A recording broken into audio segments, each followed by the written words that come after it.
Hello, and welcome to Shane's Microscope. I'm Shane, and this is my microscope. Let's take a peek. Today's sample comes from Birdbath S1. It had mostly dried up to the point there was no standing water in there, just some mud. Then that night it rained, rehydrating everything, and I wanted to see if that had any effect on the microbial population in there.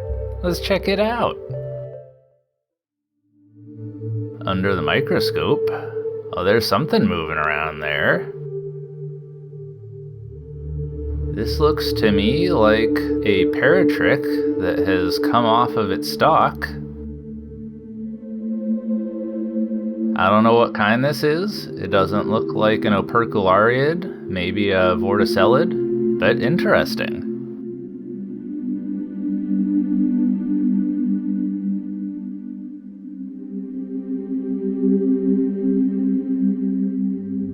Looks like we've got some rotifers and opercularia there.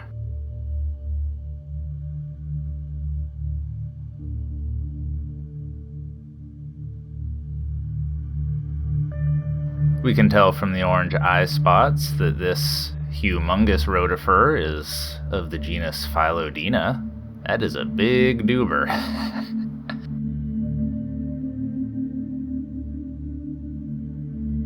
Looks like Chilodonellidae is still in there, as well as Hypotrix. Not the humongous ones though, just the medium-sized ones that we're more familiar with.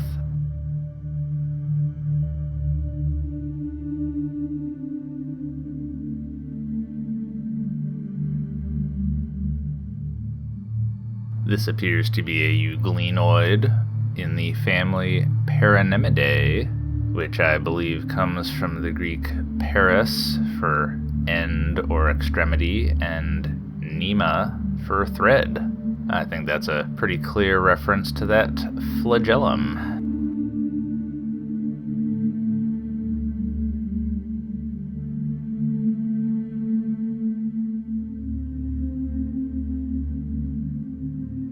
Well, I couldn't find any of the pleurostomatids, but looks like pretty much everything else made it through. Reduced numbers for some, but that's alright. I gave it 2 more days. Things are still looking pretty wet in there, so I figured I'd see if anything had changed. Well, I've still got opercularia. It's the most important part. Here's another one of those Discosea amoeboids. I guess now that I think on it, I didn't really see much in the way of amoeba in the initial sampling.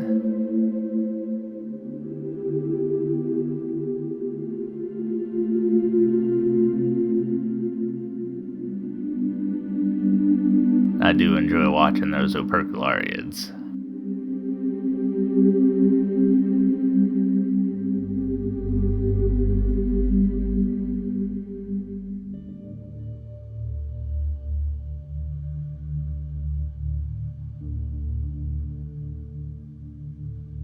This Hypotrich appears to have been eating well.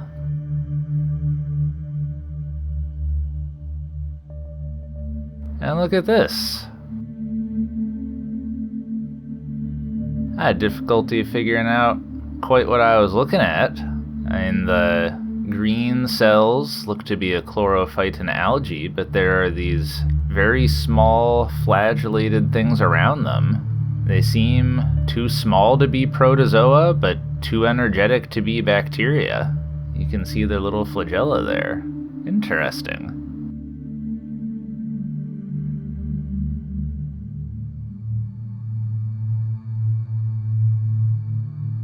I saw this operculariid dividing.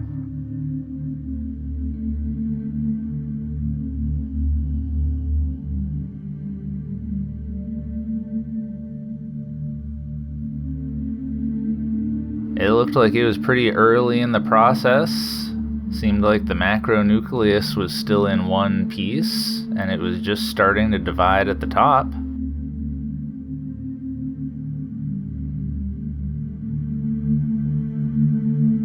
So I watched the whole process. I'm speeding it up here 20 times for you to see it. You can see that that line of division starts at the top and moves its way down.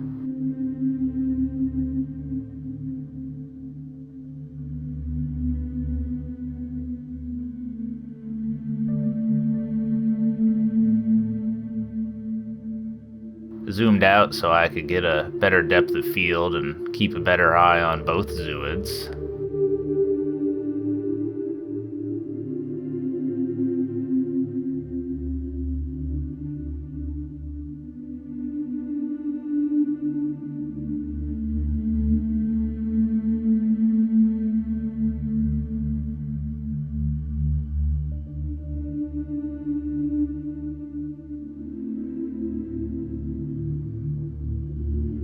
At this point, it looks like the two are pretty much separate from each other, and they've opened up and started feeding. Looks like the closer one is the daughter cell. It's starting to form a trochal band so it can go swim off and find a new home.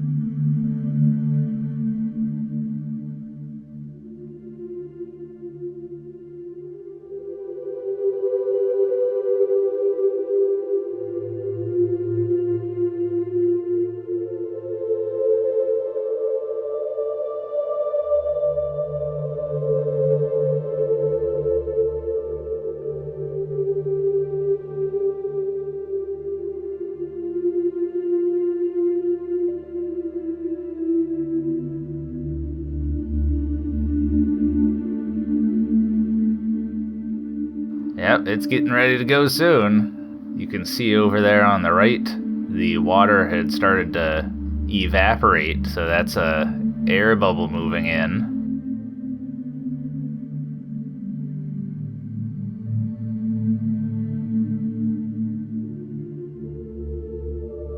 And just as I add some more water to the slide, that's when it decided to go. Well, very cool. Alright, well, and there goes the teletroch in search of a new landing site.